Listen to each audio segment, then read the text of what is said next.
آقا کبھی وہ چھوٹی سی بچی میرے دائیں آتی، کبھی میرے سامنے بیٹھتی، کبھی میرے بائیں آتی، مجھ سے میٹھی میٹھی باتیں کرتی۔ میں نے کہا بیوی یہ کس کی بچی ہے؟ کیسی حسین و جمیل بچی ہے، کیسی میٹھی میٹھی باتیں کر رہی ہے۔ میری بیوی نے کہا میرے شوہر میں سرتاج کیا آپ کو اس بچی سے محبت ہو گئی ہے؟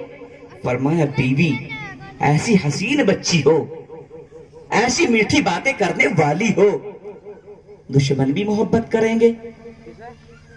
میری بیوی نے کہا میرے شوہر میں سرتاج اگر یہی بات ہے تو یہ وہی بچی ہے جس کے بارے میں آپ نے یوں کہا تھا لڑکا پیدا ہوا تو پرورش کرنا اور لڑکی پیدا ہوگی تو فوراً قتل کر دینا، تو یہ ہماری ہی بچی ہے۔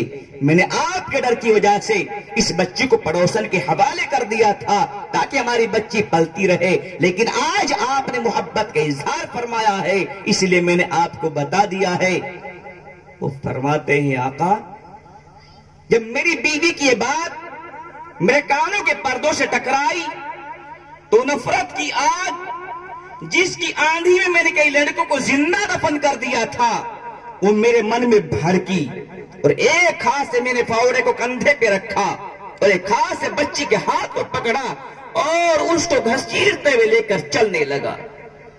آقا کچھ دور جانے کے بعد وہ معصوم بچی کبھی گر جایا کرتی تھی، پھر کھڑی ہو جایا کرتی تھی، پھر گر جایا کرتی تھی، پھر کھڑی ہو جایا کرتی تھی، اور ایک مرتبہ مجھے کہنے لگی ابو کہاں لے جا رہے ہو؟ ابو میرے پیر دکھ گئے، ابو آگے مجھ سے نہیں چلا جاتا، ابو آج کیسی مہمان نوازی ہوگی؟ آقا میری بچی مجھے ابو ابو کہہ کے پکارتی رہی اور میں اس کو گھسیٹتا رہا اور ایک میدان میں جا کے بچی کو کھڑا کیا اور اس کو دفن کرنے کے لیے گڈھا کھودنا شروع کر دیا۔ آقا میں گڈھا کھود رہا تھا اور وہ میری معصوم بچی کھڑی ہوئی دیکھ رہی تھی کہ میری پیشانی پر پسینہ آیا، اور میری معصوم بچی پکارنے لگی ابو آپ یہ گڈھا کیوں کھود رہے ہو؟ ابو آپ تھک گئے، ابو آپ کی پیشانی پہ پسینہ آ گیا، لاؤ میں پسینہ صاف کر دوں۔ میری بچی آگے بڑھی اور اپنے دوپٹے کونے سے میری پیشانی کا پسینہ صاف کرنے لگی۔ آقا میری بچی میرا پسینہ صاف کر کے بیٹھی ہی تھی، میں نے گڈھا کھودنا شروع کر دیا۔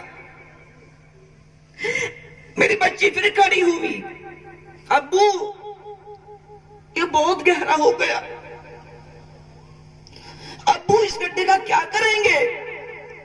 آقا جب وہ گڈھا تیار ہوا میں نے اس معصوم کو اٹھایا اور گڈھے میں ڈال کے مٹی ڈالنا شروع کر دیا۔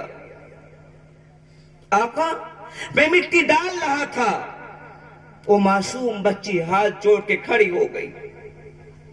ابو میں نے کبھی آپ کو گالیاں نہیں دی، ابو میں نے کہا کبھی آپ کو برا بھلا نہیں کہا، آج میرے ساتھ ظلم کیوں ہو رہا ہے؟